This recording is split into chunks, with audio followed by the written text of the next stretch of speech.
yang sangat penting kuwi cepet lerenono. Aku njaluk cepet lerenono atraksi-atraksi dobelmu kuwi, settinganmu kuwi lerenono. Soale iki tak rasane suwe-suwe iki malah saya dodro awak. Dihina orang saya ya terima. Pernah saya membalas hinaan orang gitu? Nggak pernah kan? Saya terima saja. Wenenge awakmu dihinai karena kelakuanmu dhewe lho, Din. Iya kan saya sudah bilang. Tayangan dobel-dobel kaya ngono-ngono kuwi. Itu loh. Mulane yo harapanku awakmu tetap berubah lah. Tetap berubah. Jadi belajar keilmuan dhisik. Ben ngerti iki bener, iki salah, iki luput. Monggo panjenengan. Jadi saya selalu datang dengan Wahabi, dengan ini dan kalau memang jenengan mau mengajarkan ke saya, ya ayo monggo. Ilmu apa yang mau diajarkan ke saya? Lu saya siap menerima. Jadi sampean itu jangan cuma menyalahkan. Sampean kalau bisa menyalahkan, sampean kudu iso bener nih. Maksudku gini, kalau sampean nganggap saya salah, ya sampean bener no, enggak selalu nyalah-nyalah no, sing double, sing settingan, coba diarahno ilmu sing tenanan piye. Gitu maksud saya. Apa yang dibicarakan adik seperguruan saya bener, Din. Jadi kamu memang harus belajar sama adik seperguruan saya, Gus Baron ini. Apa sih tayang niki settingan? Kalau yang saya tayangkan itu semua settingan, nyatanya nggih nyatane. Lek sampean bilang saya settingan, sampean ngangkat bukol buntut saya aja kok nggak mampu. Apa itu yang dikatakan settingan kan kayak gitu. Ngono ki lho awakmu ora krasa lho, Din. Tenane aku pura-pura ngono-ngono kae pura-pura dadi awakmu ben marem, ben seneng atimu ngono asline. Ning awakmu gak krasa. Sampeyan taruh tambah aku ya monggo. Aja Didi anak-anakmu ini ngomong mejo nglunjak karo ngeten mawon. Monggo dipraktekkan. Mau narik apa? Ayo. Oh ngono. Ya monggo. Ya wis. Ben awakmu wis percaya. Awakmu njaluk apa to? Ya monggo kersa jenengan to. Kun fayakun. Allahu Akbar. Allah Akbar. Wi apa ta wi? Tolong diambil.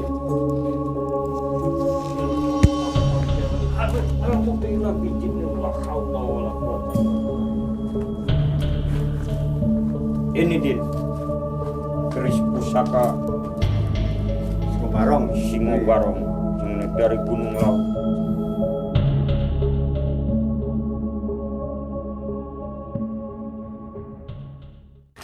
Assalamualaikum warahmatullahi ta'ala wabarakatuh. Bismillah, alhamdulillah, alhamdulillah wa syukurillah wa ni'matillah wa la hawla wa la quwata illa billah, amma ba'd.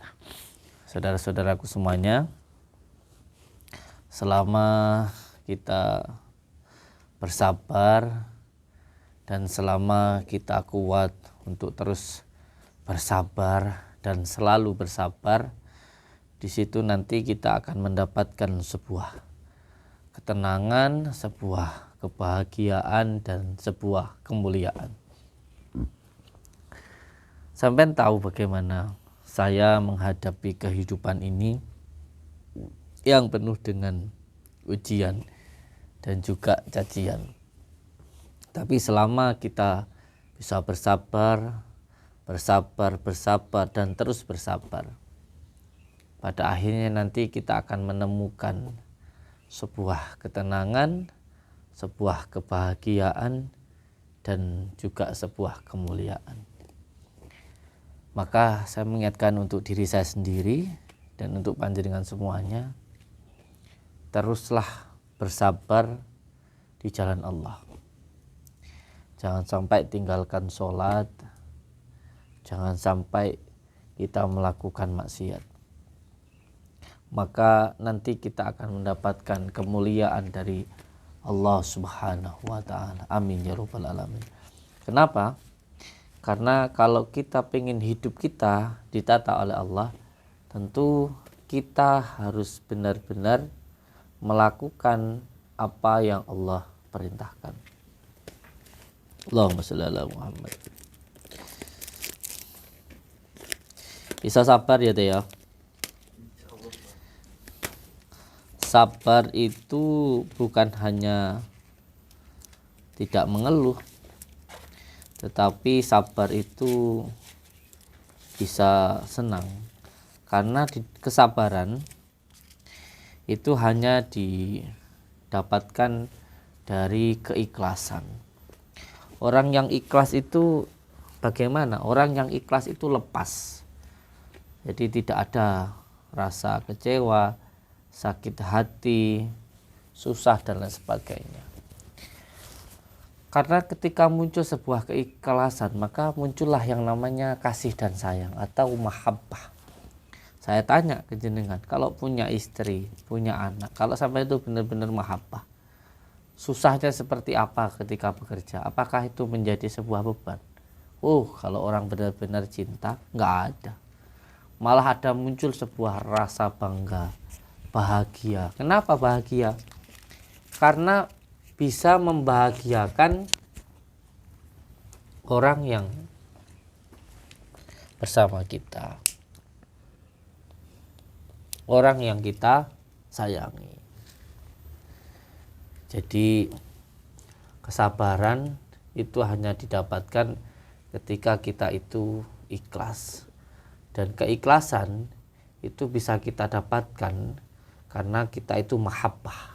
Nah, mahabbah itu kita dapatkan karena kita itu menyandarkan dan menyadari bahwa semuanya adalah pemberian dari Allah Subhanahu wa taala. Dan yang namanya kesadaran dan juga menyadari dan menyandarkan itu hanya kita dapatkan ketika kita sholat. Walaupun di dalam ilmu hikmah sendiri, sholat itu ada 3. Sholat itu ada yang namanya sholat syariat, ada yang namanya sholat daim, ada yang namanya sholat sejati. Tetapi apapun itu namanya, prosesnya tentu harus dimulai dari yang awal dulu. Kita aja lahir juga mulai dari bayi, tengkurap, ya merangkang, terus berdiri, berjalan, semuanya membutuhkan proses.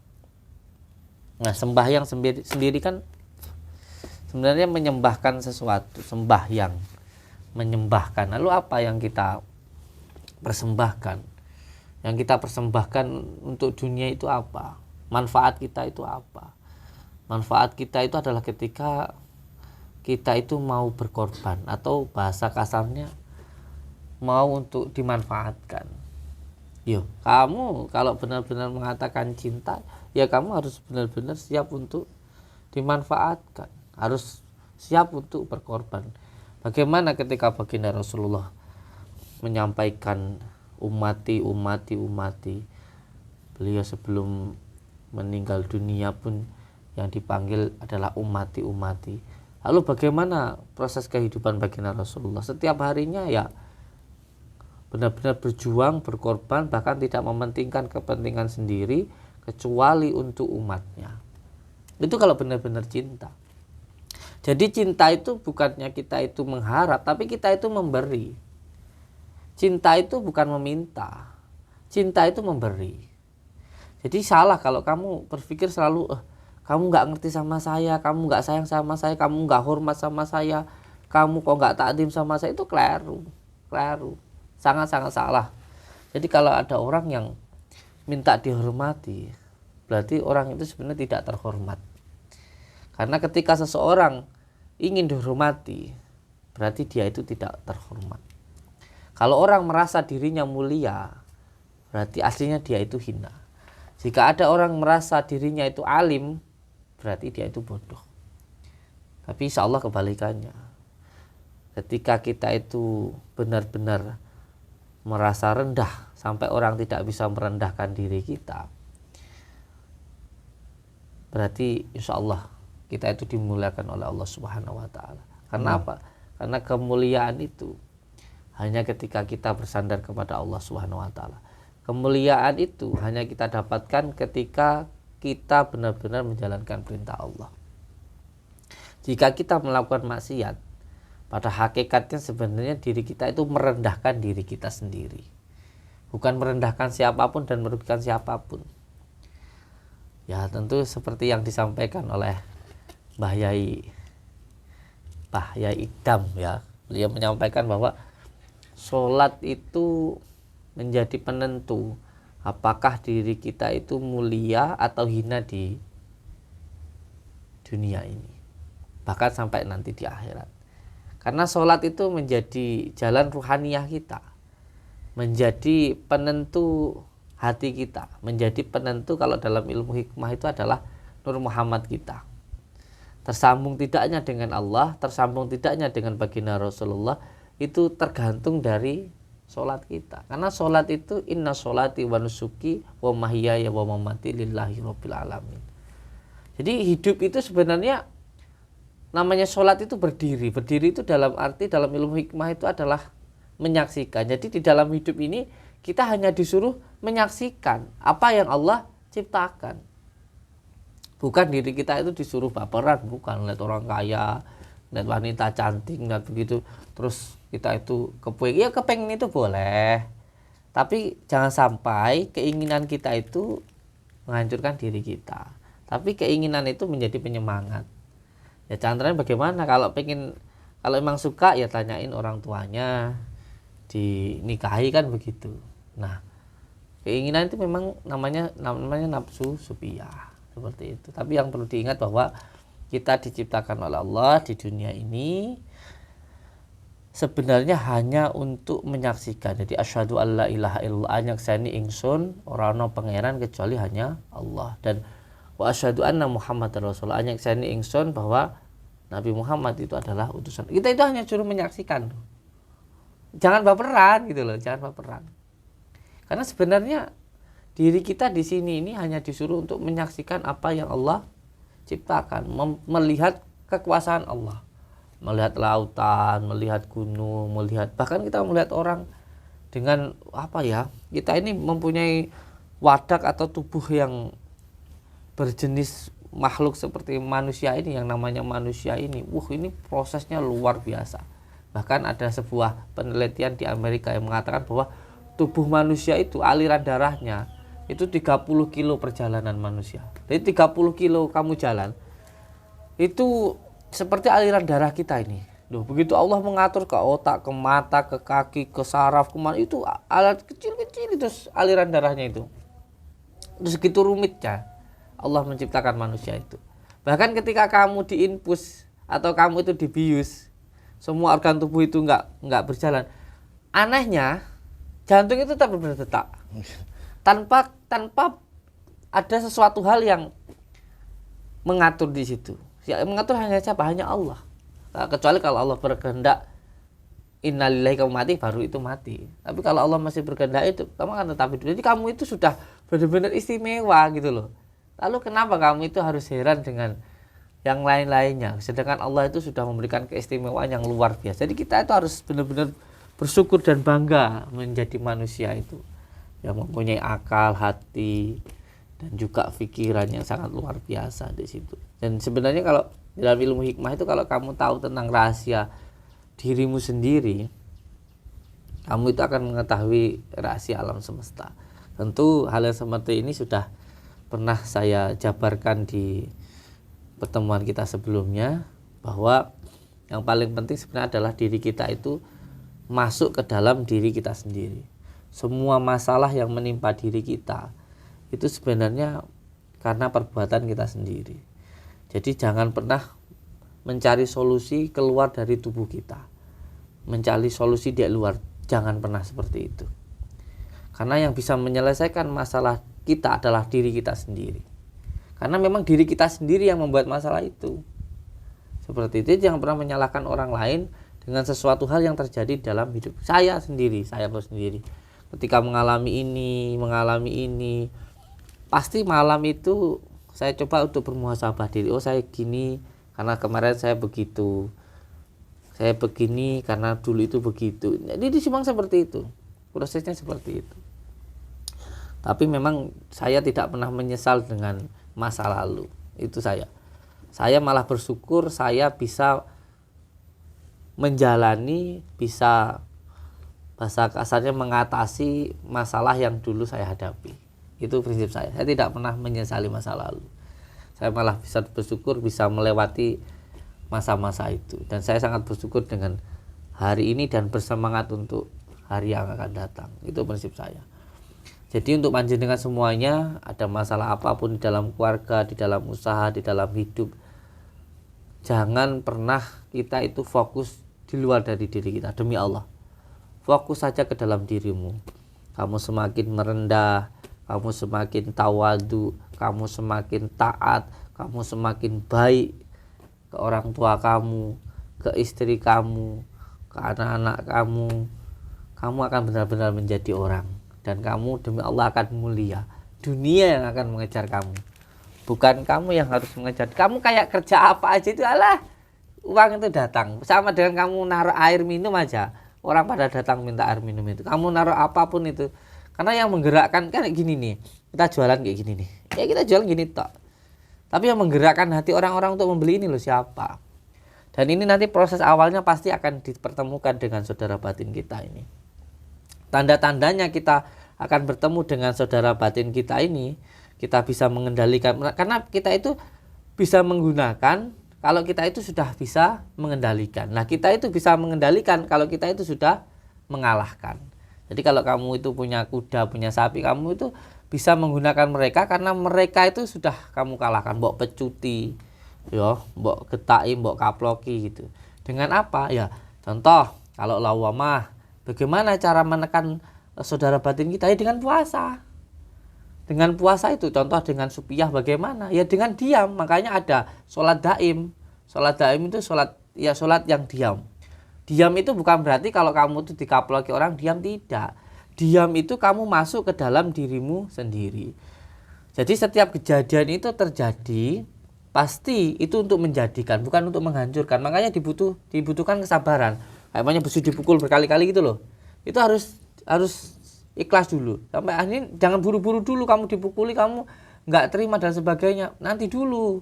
Ini yang membeginikan itu Allah. Jadi tunggu, sabar dulu. Kenapa seperti ini? Tetap kita berjalan, tetap kita jalani, tetap kita istiqomai, tetap kita taat. Nah, nanti akhirnya akan tahu. Oh, ternyata jadi pedang yang tajam. Nah, kalau saudara batin kita ini tanda-tandanya kita itu sudah bisa mengendalikan, kuncinya pada diri kita sendiri akan muncul sebuah ketenangan. Jadi kamu itu nggak akan jadi orang yang nesuan, ngamuan. Yang pertama adalah bingungan. Orang bingung itu karena nggak tahu. Jadi nur cahya itu namanya, nur cahya itu adalah cahaya kehidupan. Jadi ketika kamu sudah tahu, contoh kalau kamu mau ke Blitar, ya ketika kamu sudah, atau ke Jakarta aja lah, kemana aja, ke Kediri. Kalau kamu sudah tahu tempatnya, sudah tahu tujuannya, walaupun ada orang yang bilang di jalan itu ada gempa, ada bilang ada bandang, ada air hujan, ada apa, kamu akan tetap tenang, saya udah tahu itu. Tapi kalau orang belum tahu, ya bingungan, sama.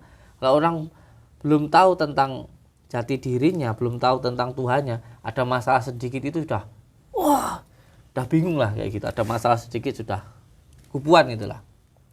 Nah, inilah tanda-tanda bahwa, makanya para kiai-kiai sepuh ya, seperti Muafiq, seperti yang paling saya cinta itu Mbah Maimun Jubair itu. Istri saya hampir setiap malam kalau dikiran itu seperti didatangi Mbah Maimun Jubair. Itu tanda-tandanya beliau itu tenang gitu, dalam setiap keadaan itu tenang gitu. Nah, itu ketenangan itulah tanda-tandanya, bahasanya penuh dengan mahabbah, penuh dengan rasa cinta. Entah orang itu berbicara dalil ratusan ribuan, ya ini saya katakan, tapi kalau bahasanya itu masih menebarkan kebencian, masih mengadu domba, ya itu menandakan dia itu hanya mampu membaca, tapi sebenarnya belum tahu di dalam sirinya, belum tahu maknanya. Nah, itu bisa dilihat seperti itu. Jadi ikutilah orang-orang yang sudah benar-benar tahu tentang kehidupan. Jangan hanya sekedar seperti membaca koran. Itu penting sekali. Ini tadi Pak Arte jelasin apa tadi? Madu ini ya? Iya Pak. Ini juga di dalam ada sedang saya asma itu. Kan memang banyak yang testimoni juga sih dari madu kemarin juga. Bahkan juga ada yang nelpon saya juga gitu, ingin pesan, monggo ngubungi admin aja. Pesan kok apa ya Bu keluhannya Bu? katanya adiknya itu punya kanker gitu loh Pak. Udah habis mengonsumsi ini semua itu kankernya itu lama-lama mengecil kan Pak. Dan itu. Karena madu itu adalah obat yang sangat dianjurkan oleh baginda Rasulullah Shallallahu Alaihi Wasallam. Madu itu obat yang disunahkan oleh baginda Rasulullah itu. Apalagi ditambahkan dengan syifa atau Al-Quran. Al-Quran itu adalah syifa. Al-Quran itu adalah obat. Itu. Dan selain madu, madu ini kan obat yang sebenarnya disunahkan dari baginda Rasulullah atau dari Arab. Ditambahkan dengan kunir. Kunir itu dari Jawa. Jadi ada filosofi di pondok pesantren yang dulu saya tempati bahwa ketika Jawa dan Arab itu sudah bersatu nanti di akhir zaman, maka ini nanti akan menjadi kemuliaan yang luar biasa. Sebenarnya hanya ada 3 di dunia ya. Hanya ada 3 negara aksara yang ini luar biasa. Yaitu ada filosofinya, ada, kalau bahasa kitanya itu ada khotamul ayat. Yang pertama Cina ya. Sampai Titani nanti di akhir zaman. Nanti ya yang akan menjadi negara adidaya itu bukan lagi Amerika, pindah ke Cina. Yang akan menjadi negara adidaya, kuat ekonominya dan sebagainya. Saya mendukung aja ketika ada presiden yang berkongsi atau berbisnis dengan Cina. Memang negara Cina nanti akan menjadi negara yang adidaya sekali. Luar biasa. Lihat di Indonesia saja, yang kaya-kaya banyak yang Cina. Toko-toko itu benar serius. Saya bukannya apa-apa, bukan. Tapi sebenarnya Cina dan Jawa itu sebenarnya ada kesamaan. Saya di Tulungagung, ini sudah masuk Tulungagung ya. Saya itu pernah masuk ke gua, namanya Gua Tantiksiu. Di sana itu saya dulu 3 hari di sana. Itu ketemu dengan seseorang itu tangannya ini jarinya ini seperti nggak ada, Papa namanya. Ternyata beliau namanya Raden Papa. Itu beliau muncul di situ mengajarkan tentang pengobatan ke orang Tulungagung sampai dulu itu ada di Tulungagung, tepatnya di sini nih. Apa ini namanya ya? Jadi ada Blimbing, sini Blimbing itu ada namanya Rejo Tangan, sebelum Rejo Tangan itu ada namanya Sumberagung. Ada pangkalan ojek. Pangkalan ojek itu sampai ramainya, sampai viralnya kan dulu belum ada YouTube sih. Ada seseorang itu yang pinter banget pengobatan. Itu di sana, di Sumberagung itu. Namanya ada pangkalan ojek di situ. Dulu ruame. Itu kenapa? Karena beliau itu riadoh di Gua Tantiksiu itu lalu diajarkanlah sama Raden Papa. Raden Papa ini sebenarnya adalah orang Cina. Cinanya namanya siapa itu, Hong Xiangflong atau siapa itu. Nah, pokoknya Cina saya nggak paham namanya, lupa saya. Nah itu sehingga pengobatan luar biasa. Dan beliau itu di situ itu jadi tukang cari kayu. Jadi beliau itu nggak jelas dari mana dan mau apa gitu. Jelas beliau itu buka pengobatan, ngajarin orang. Betul. Nah terus pada waktu tertentu ketika sudah rame, beliau itu menghilang. Jadi dilanjutkanlah dengan murid-muridnya itu. Jadi orang Sumberagung itu banyak yang dulu itu menjadi sesepuh dalam hal pengobatan. Itu karena diajari oleh Raden Papa ini. Raden Papa ini asli dari Cina. Cina itu dalam hal pengobatan luar biasa. Dalam hal ekonomi juga luar biasa. Makanya banyak orang-orang Cina, ya bahkan saya sendiri ya, yang menjadi manajer atau keuangan di pondok saya itu juga keturunan Cina. Pak Nur itu keturunan Cina loh.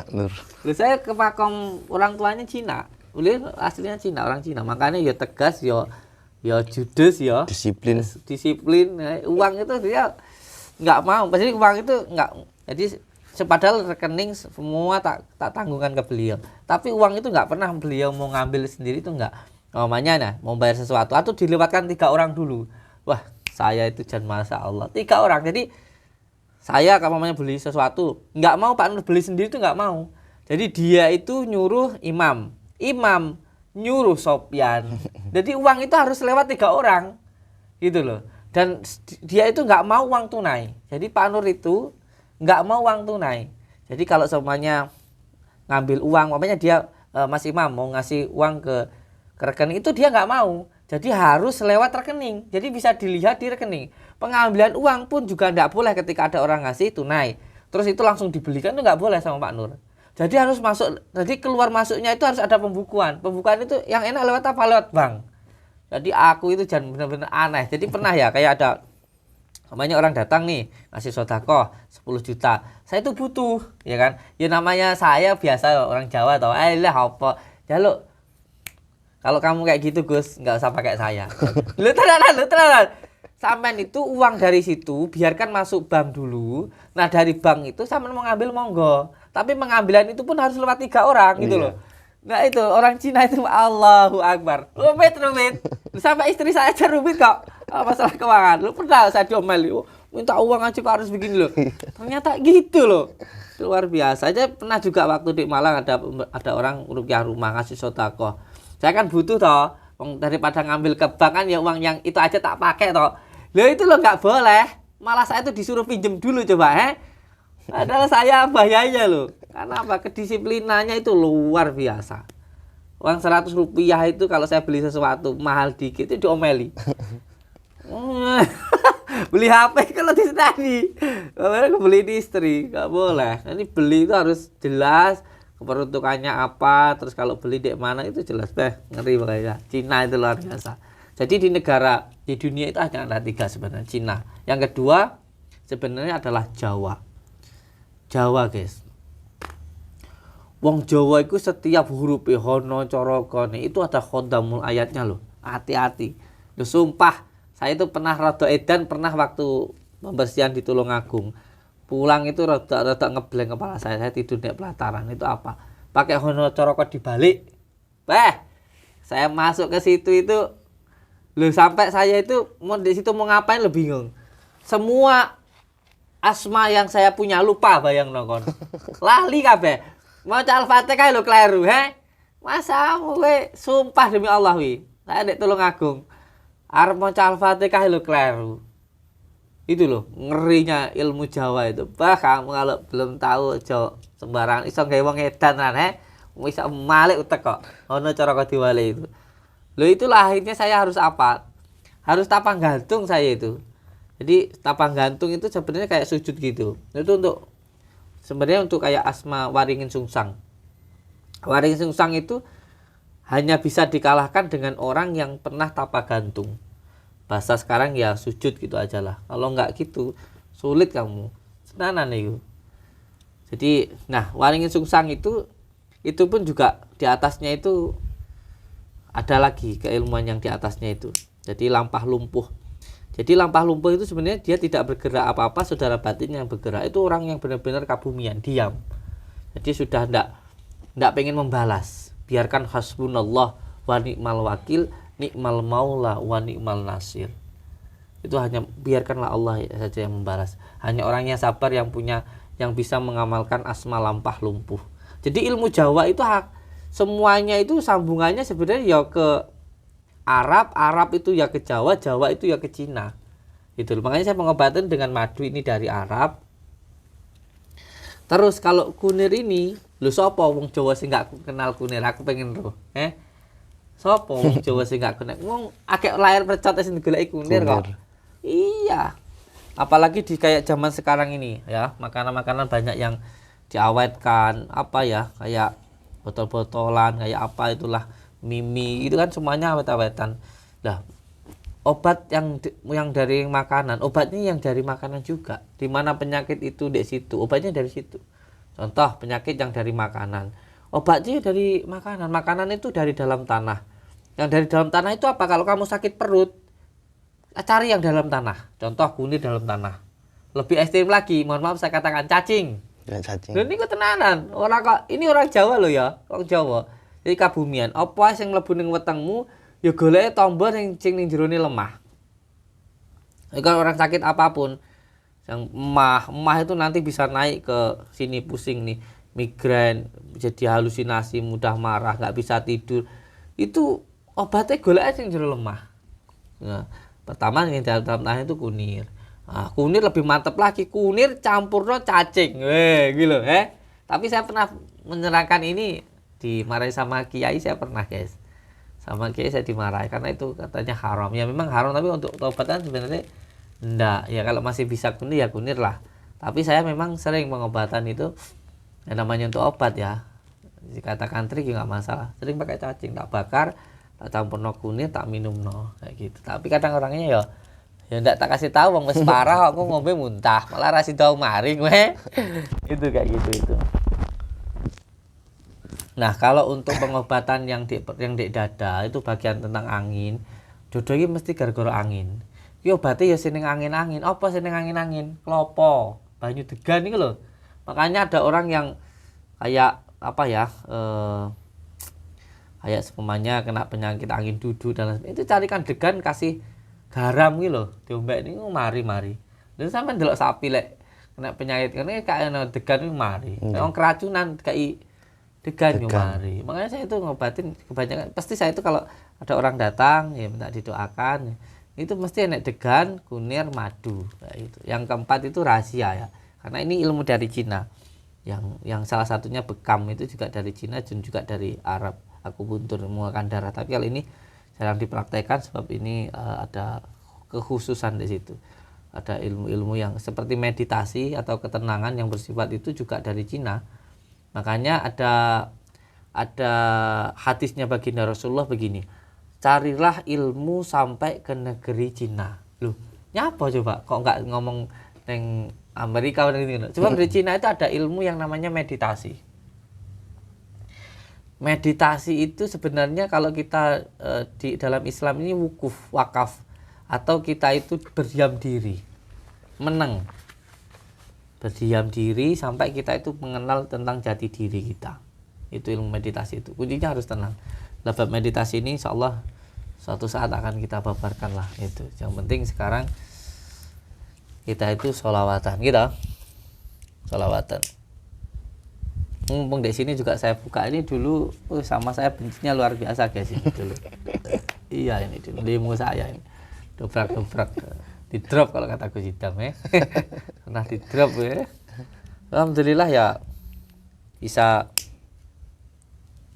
terlewati semuanya dengan satu tadi, kasih dan sayang. Jangan ada kebencian.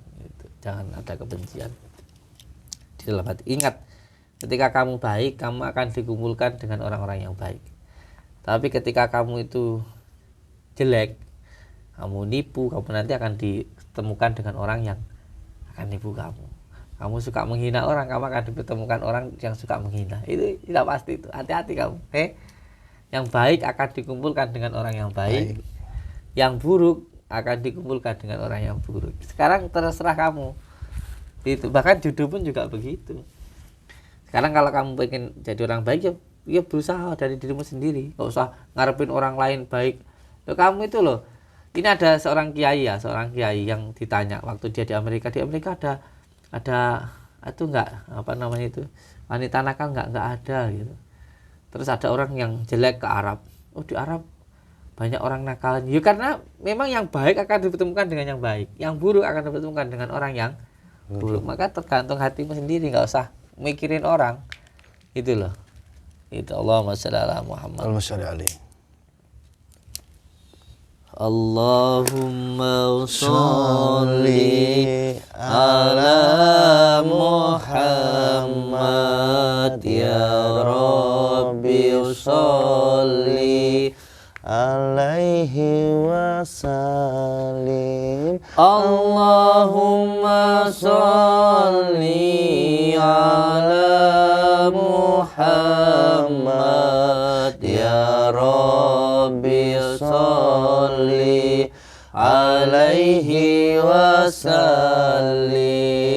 Allahumma sholli ala Muhammad ya Rabbi sholli alaihi wasallim. Allahumma sholli ala Muhammad ya Rabbi sholli alaihi wasallim.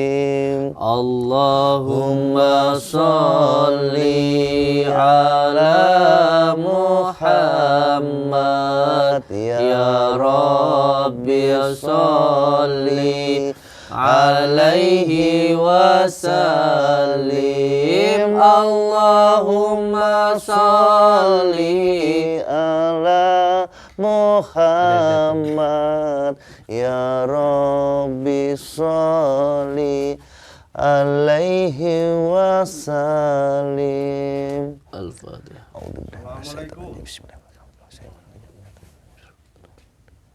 Waalaikumsalam warahmatullahi wabarakatuh. Jadi kaya pas we nang kene Gus Baron teko. Ya. Padahal gak disetting lo ya. Lah ini si Ayo Raja. teko. Waalaikumsalam. Iya Den, bare. Sehat lah Gus. Le, yo le, bare le. Iki Waalaikumsalam warahmatullahi. Saking pundi? Yes, biasa Den aku mau ya. Niatku memang ya sepisan dolan-dolan teng pindone silaturahmi ya golek awakmu. Golek awakmu. Enggak. Wis ora apa-apa. Riban.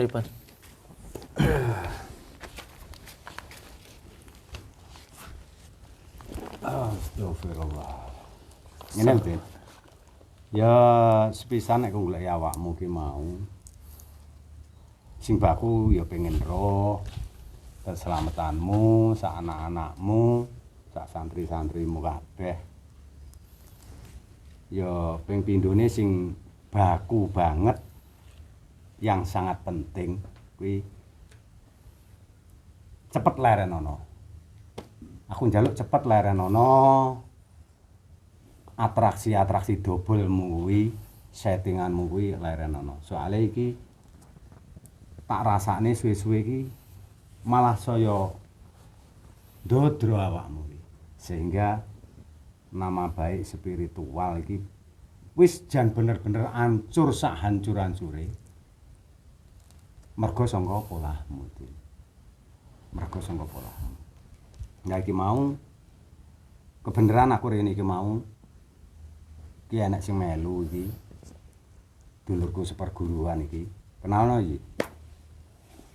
Assalamualaikum warahmatullahi wabarakatuh. Waalaikumsalam. Jadi sebelum panjenengan memperkenalkan beliau, saya ingin menjawab dulu dengan apa yang panjenengan sampaikan tadi. Iya, piye. Bahwa spiritual sekarang itu hancur sehancur-hancurnya. Dari mana bahasa seperti itu? Sedangkan yang saya tahu namanya spirit itu adalah semangat. Semangat di dalam kita hidup, semangat di dalam kita membantu sesama, itu kan namanya spirit. Spirit itu adalah kesemangatan dan itu didapatkan dari keikhlasan dan juga kasih dan sayang kita kepada sesama. Itulah yang dimaksud dengan spirit atau spiritual. Jadi spiritual adalah spirit semangat, tual itu adalah hablum minannas, hablum minallah, dan juga untuk alam semesta. Jadi bagaimana hidup kita bisa bermanfaat untuk sesama itu disebut dengan spiritual. Nah, ketika seseorang yang sudah benar-benar mengenal tentang jati dirinya, lalu bermanfaat untuk sesama, terus panjenengan bilang dihancurkan. Apakah bisa seseorang yang sudah mengenal jati dirinya, yang sudah berniat untuk memaafkan, memberikan hidupnya untuk semua alam semesta, untuk semua manusia, itu bisa dihancurkan hanya dengan Samsudin, hanya dengan trik, hanya dengan tipuan, atau hanya dengan konten? Mana mungkin bisa? Itu sangat bisa sekali, Den. Karena wawasan seseorang itu tidak sama, Den. Berarti dia bukan spiritual. Gini loh, Den. Yang saya maksudkan, tontonan-tontonan yang sering kamu tayangkan di media sosial, itu yang melihat itu tidak hanya 1-2 orang saja. Jangan. Dan wawasannya Iya. tidak sama seperti orang-orang yang betul-betul punya jiwa spiritual. Gini Gus, saya jawab dulu ya. Orang-orang yang datang ke spiritual itu sebenarnya bisa dikatakan ulama, bisa dikatakan kiai, bisa dikatakan gus, bisa dikatakan mbah, bisa dikatakan ki, atau siapapun lah itu. Orang yang bisa memberikan pencerahan, bisa mengarahkan orang ke dalam kebenaran, itulah yang disebut dengan spiritual. Loh, sekarang kalau orang-orang itu hatinya gelap, contoh walaupun banyak uang tapi hatinya gelisah, kayak yang datang ke temannya Gus Idam waktu kemarin malam. Kemarin malam itu pun sebenarnya saya sebenarnya juga ngerasa kalau saya itu nggak pantas datang ke sana. Saya itu sampai mikir berkali-kali apakah saya datang ke sana atau enggak, kan begitu. Tapi kembali lagi, saya takut nama jelek saya itu membuat jelek nama Gus Idam atau membuat Gus Idam nanti jelek di mata orang. Tapi kembali lagi, yang mengundang saya itu adalah lurahnya. Yang mengundang saya itu adalah takmir masjid.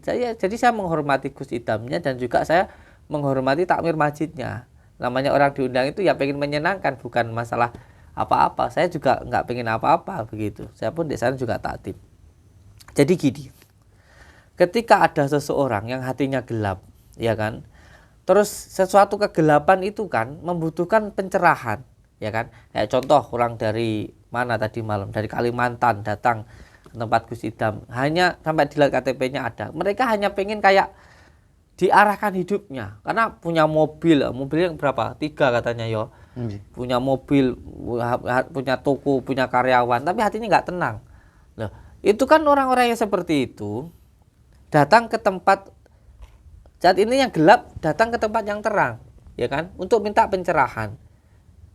Jadi mana mungkin sesuatu hal yang gelap itu bisa tambah digelapkan dengan sesuatu hal yang terang, nggak akan bisa. Yang terang tetap akan dicari oleh orang-orang yang hatinya gelap.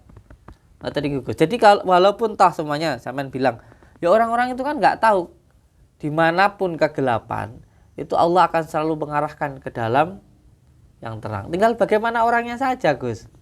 Jadi kalau sampean bilang saya itu membuat orang-orang itu tidak percaya dengan spiritual, tendensi ilmunya dari mana gitu loh. Tendensi ilmunya itu bagaimana? Sekarang sudah ada ayat suci Al-Quran yang menerangkan bahwa inna sholati wa nusuki wa mahya wa mamati lillahi rabbil alamin.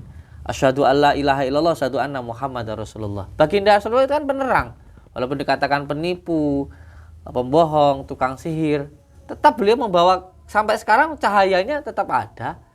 Sampai sekarang tinggal bagaimana hati kita mau dihidupkan nggak cahayanya, kan begitu. Saiki wis to lah, arep awakmu ngoceh sing model kaya piye, nyatane sampai saiki termasuk kaya aku, termasuk rekan-rekan seperguruanku gak dipercaya kok, Din.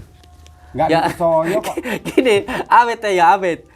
Sampean itu tidak dipercaya oleh masyarakat, apakah karena saya ataukah karena memang, jadi gini, kalau kita mau menerangi hati orang, ya cahaya yang di dalam hati kita dihidupkan dulu, no, ya kan? Iya. Cahaya sing piye? Karena ngene lho, Din. Ya sing piye? Orang yang ta? sedang menonton tayanganmu itu dianggap seperti saya ini juga settingannya kaya sing Oke lah, tayang-tayang iya. iki.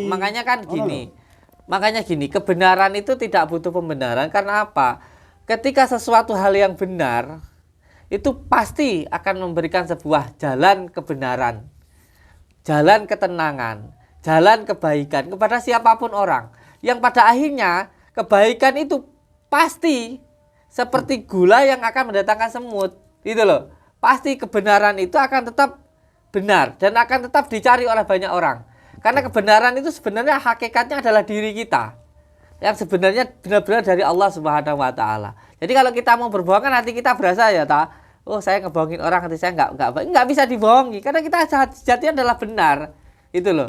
Dasarnya Yang membuat kita tidak benar kan hawa nafsu kita ini. Dasarnya pinter omong Loh, enggak begitu loh, Gus. Lah jenengan lha saiki kaya awakmu ngrumangsa prane awakmu sering gawe dobel-dobelan. Lah makanya itu saya merasa jelek, makanya saya pun nggak pernah merasa diri saya itu paling baik.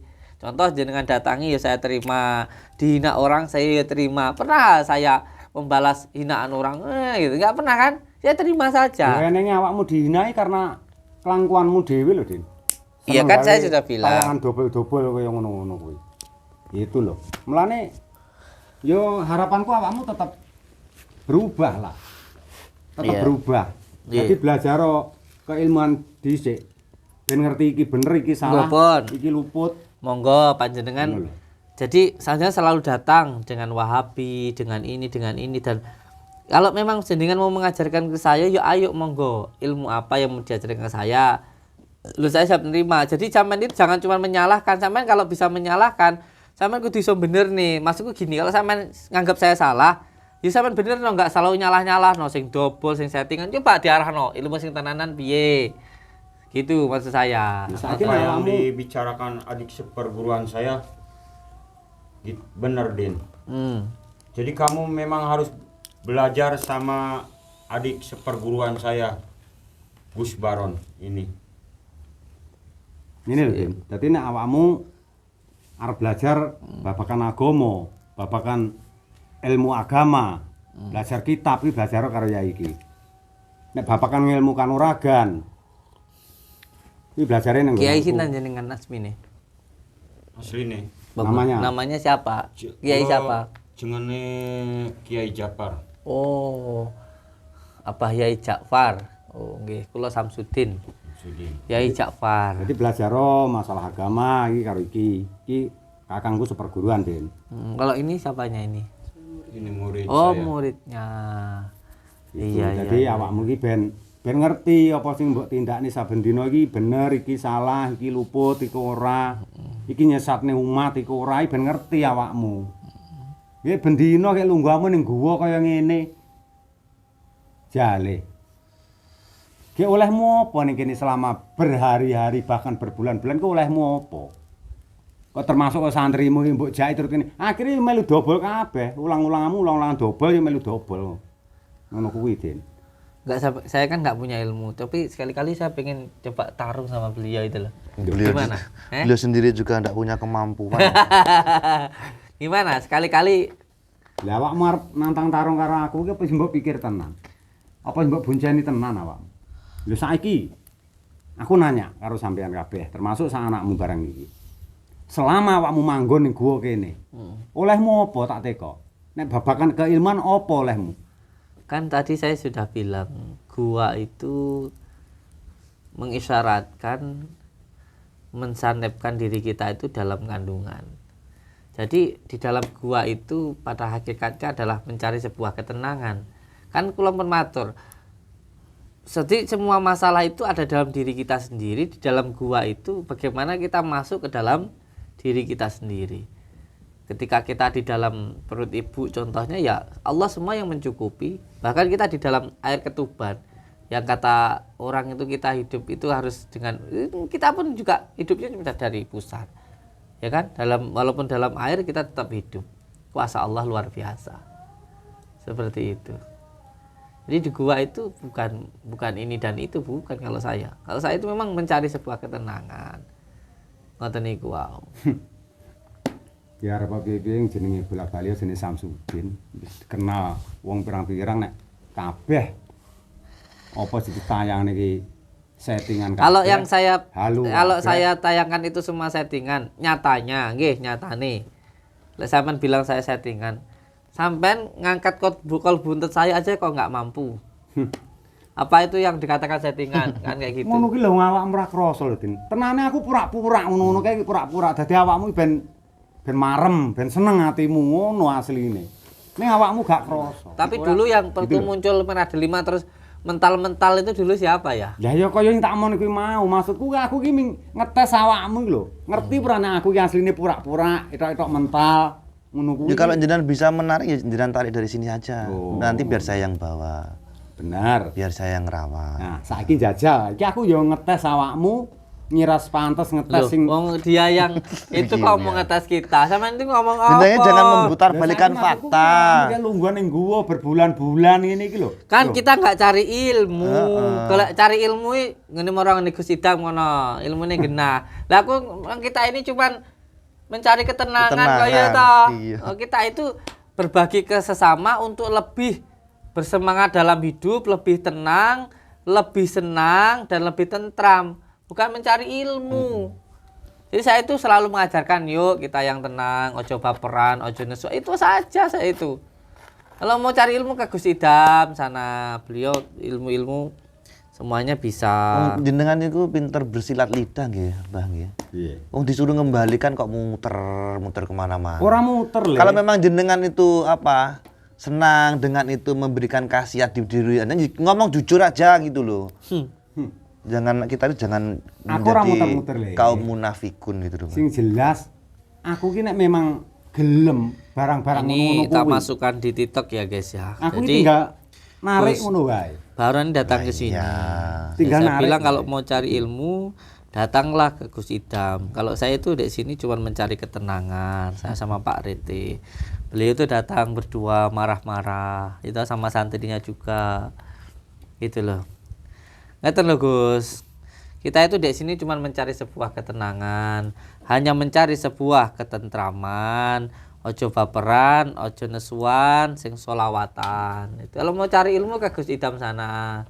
Gitu loh. Kalau saya memang enggak punya ilmu, Ya, kok terserah saya awakmu ki arep belajar. lah kok ilmu karo kene sapa. dhewe dites kon ngene kon ngono. Lho sing ngomong duwe ilmu kuwi sapa Awakmu gitu. belajar karo sapa? Dadi ben sesuai karo settinganmu, tayanganmu kuwi. Loh kita itu Ngono lho. belajar ngaji itu untuk mengkaji diri supaya iso ngajeni wong liya. Ngono lho, pinter ngaji ra iso ngajeni wong liya buat apa lho sampean niku gitu Gini loh. loh Mbah, orang itu nggak usah dibikin rumit. Kalau jenengan suka dengan tayangannya ditonton, kalau nggak suka ya nggak usah ditonton, gitu aja loh. Lho nek aku Kan dhewe simpel, gak masalah, Le. Sesimpel itu kan itu. Kembali lagi, aku mesakne sinoman-sinoman sing seneng nonton tayangan-tayangan kuwi. Akhire kepriye melu sesat. Lah memang Kadang kok tayangannya kan tayangan memang double, memang tayangan banyak settingan, edukasinya, ngono lho. banyak ajakannya untuk kebaikan. Lah nek ajakan untuk kebaikan Kan aku seperti ndak itu. masalah. Kayak atraksi-atraksi sering di tayang-tayang nih. Nah kan tayangannya kan banyak kebaikannya toh Gus. Ini guys, Ngono lho, saya Baron. lagi dek gua, ya ta. Terus Gus Baron itu datang ke sini. Ya ta. Kon bukteni ilmune. Lah aku ra duwe ilmu apa-apa. Gitu loh. Derek dhewe pinter ngaji. Lek pinter ngaji kudune iso ngajeni wong liya. Lah iso ngaji tapi ra iso ngajeni wong Jadi liya. iki ngene lho, Le ya. Aja mung baca kitab sing garing tapi juga iso maca Saiki kitab tak sing buktekne teles. ben gitu. awakmu Tanya lagi nih masalah saya Paham. datang ke Gus Idam. Saya itu sebenarnya Bener. merasa saya itu orang paling hina, ben awakmu ngerti. banyak dosa. Sebenarnya saya mau datang pun juga malu gitu loh. Kenapa? Karena saya takut nama saya yang jelek, saya yang kotor ini nanti mengotori Gus Idam. Gitu. Saya nggak mau nanti nama beliau yang bagus tercoreng gara-gara nama saya. Nah, gini Gus, saya datang ke sana itu karena saya menghormati yang mengundang saya. Yang mengundang saya itu yang pertama lurahnya sana. Yang kedua yang mengundang saya itu adalah takmir masjid. Karena itu adalah peresmian masjid dan alhamdulillah Pak Rete di Desa Rejowinangun itu mewakili pondok sedekah ke sana. Sehingga sana itu menghormati pondok mengundang saya gitu loh. Ya karena diundang, saya itu ya namanya diundang pengen membahagiakan orang yang mengundang saya lah gitu loh. Akhirnya saya datang. Walaupun sebenarnya saya itu ya merasa nggak pantas wong saya itu kotor, nanti takutnya nama saya mengotori nama beliau yang sangat bagus kayak gitu. Ya tapi karena menghormati yang mengundang saya datang. Gitu loh. Jadi saya datang ke sana itu untuk menghormati Gus Idam, menghormati masjid, menghormati takmir masjidnya seperti itu. Bukan apa-apa. Jadi jangan salah sangka. Manut ature Mbah Maimun ngoten lho. Jangan dipenuhi hati dengan prasangka supaya hatimu tidak gelap dan sengsara. Ngoten. Nggih, Gus Baron nggih, tenang nggih. Ini Nah, aku panggah tenang, Din. Panggah tenang. nggih ngoten Wong mawon. nek Saya dibuncani lagi dek gua. keilmuan sing lengkap ya panggah tenang. Orang yang tenang itu menandakan orang yang beriman. Orang yang beriman itu hatinya selalu tenang. Ojo sampe niku nesu ngoten niku. Aku ora nesu, Din. Aku gurang Pun, lurusne ngoten laku. mawon. lho. Masya Allah Gus Idam itu ilmunya sangat luar biasa. Wali Allah beliau itu insya Allah. Dapat barokah dari mbahnya. Mbahnya itu wali Allah. Subhanallah. Itu loh makanya kita itu harus benar-benar bersyukur, berbakti ke orang tua karena ketika kita itu mendoakan orang tua, maka doa-doa orang tua pun juga akan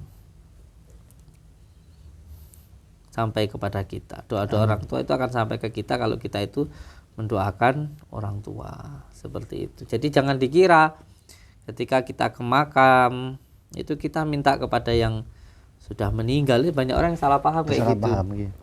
Kita datang ke makam itu untuk mendoakan leluhur kita, kiai-kiai kita, ulama-ulama kita, bahkan ke baginda Rasulullah. Baginda Rasulullah itu sudah dijamin surga oleh Allah. Lalu untuk apa kita mendoakan beliau? Karena supaya apa? Supaya kita itu mendapatkan syafaat.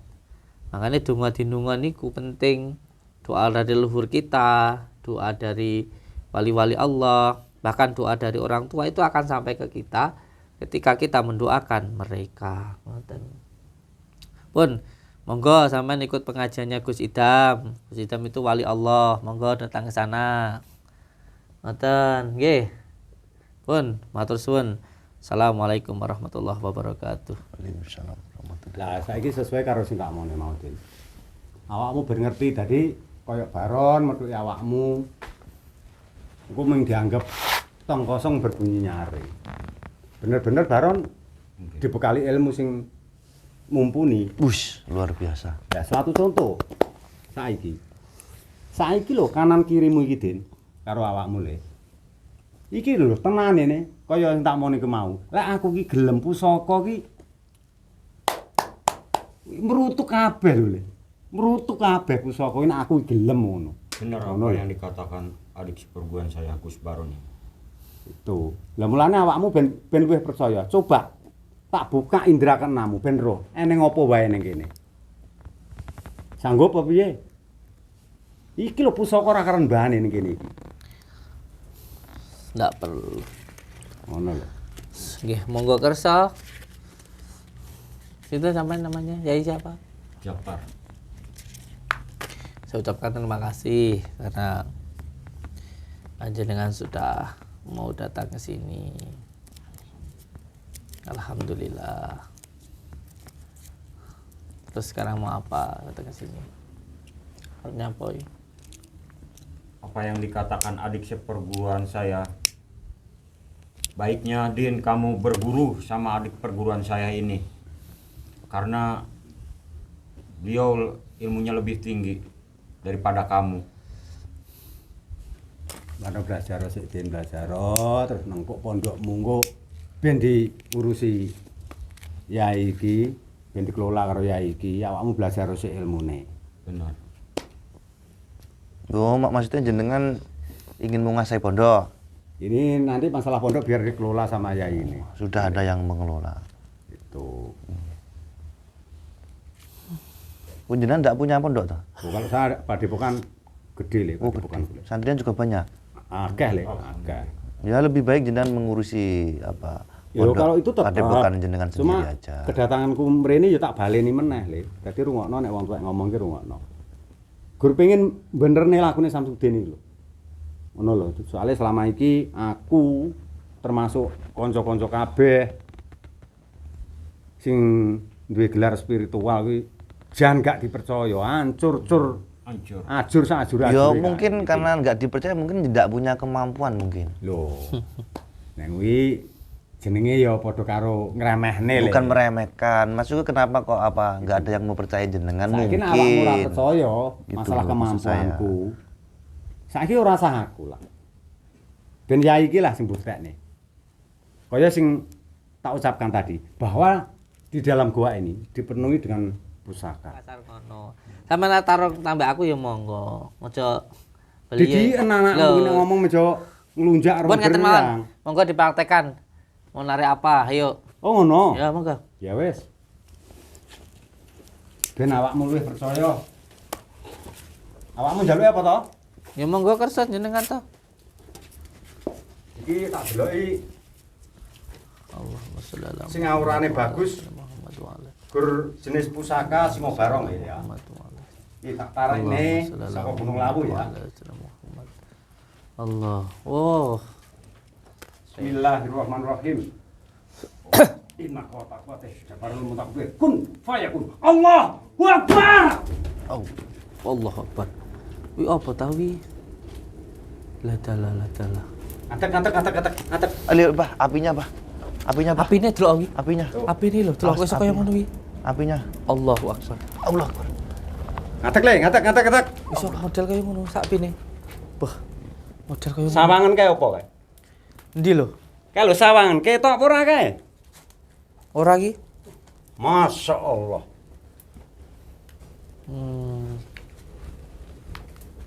Endi lho? Rene, tak duduh Rene. Tolong diambil.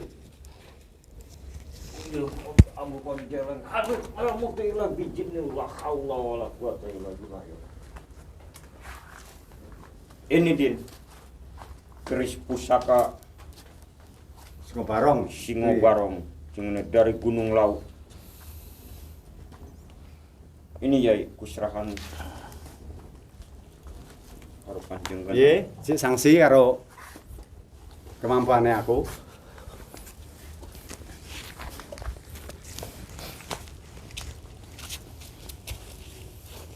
Ngono lho, Den. Dadi Baron ki nek ngomong memang ada tendensi ilmune ora mengangger gedabrus, Den. Mulane tak baleni. Panas. Ya panas le ditarik saka alam gaib ya panas no. Jadi nek masalah keilmuan belajar karo aku. Nek masalah agama, masalah kitab, belajar karo kakang seperguruanku iki. Sauntara pondokmu engko ben diurus karo yaiku iki. Pripun jenengan pengine kula pripun? Ya iki le sing jenenge keris Singobarong iki. Mboten karepe jenengan wau kula kan pripun? Nah, ngene le. Den Belajar sampean. ya masalah keilmuan, kanuragan belajar karo aku. Engko nek masalah kitab, masalah agama sing lebih mendalam belajar karo Yai Jafar. Nggih, ini saya masukkan di TikTok ya. Tuh, belajar karo Yai Jafar. Jadi saya lagi di gua ini. Ya awakmu ben iso Baron minta saya seneng gawe belajar dokol-dokolan ke ae. beliau. Saya itu akan mengaji, akan belajar kepada orang yang bisa mengajarkan, yang bisa mengajari orang lain. Kalau nggak bisa ngajari orang lain, ya buat apa? Piye? Habis penarikan itu, wis apinya sak gunung wis.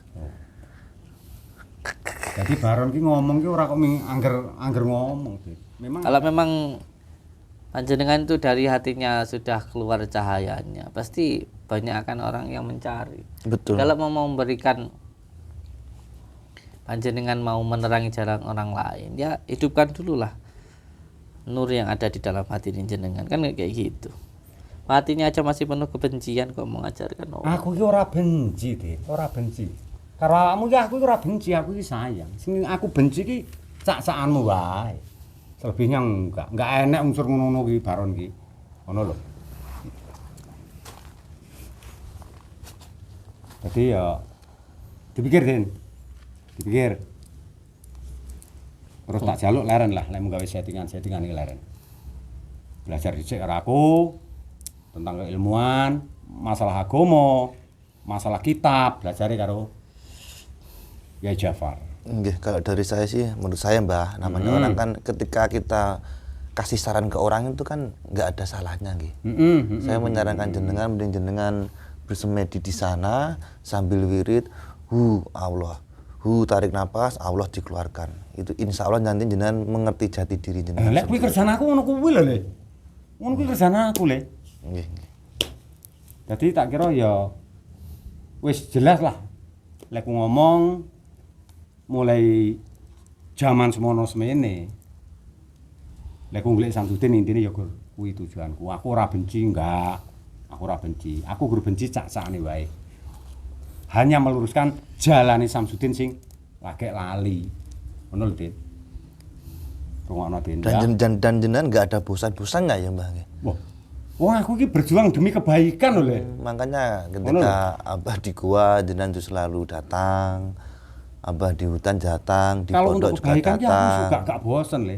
Mesakne aku nek sampai Samsudin lakune ora bener aku mesakne. Sebenarnya kebaikan seperti apa toh? Ya termasuk tayangan-tayangan sing kabeh di setting-setting ngono kuwi aku gak seneng, Le. Ngoten. Heeh, dadi ku kan bubrahi citra spiritual. Ngono kuwi wujud kasih sayangku karo Samsudin. Ya kalau nggak seneng ya ndak usah ditonton ngono lho Mbah. Iya, aku gak apa-apa, Le. Wong-wong sing jogo-jogo kuwi lho masyarakat kuwi lho, Le. Oh, masyarakat juga banyak yang senang sih. Gitu loh. Akeh sing menghujat. Dengan ajakan-ajakan beliau kebaikan banyak yang senang sekali juga. Ngono lho. Kan Aku yang ngono kuwi. Aku aslinya seneng karo Samsudin, soalnya aku duwe kekudangan, punya harapan, punya cita-cita kayak Samsudin iki bisa menjadikan generasi penerus. Seneng karo Spiritual. pondokku, pengen nguasai pondok. Enggak, nggih. Sampai senangnya, sampai Abah kemarin disekap jenengan malah tidak membebaskan ya. Sampai senangnya jenengan ya.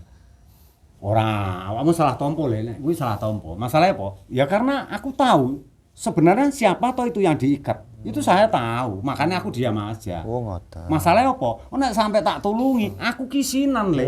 Ngono lho. Wong jelas-jelas nek dudu Samsudin ditaleni kok. Dan karena jenengan tahu jenengan juga apa ikut melawan Ustadz Riki juga. Ya aku iki gur ngetes Oh, karo santri-santri ini aku ngetes. Jajal ngerti tenan apa ora sak tenane dengan pura-pura. Aku bertindak seperti itu ngono. Wis ngeten mawon Nggih. untuk pembuktian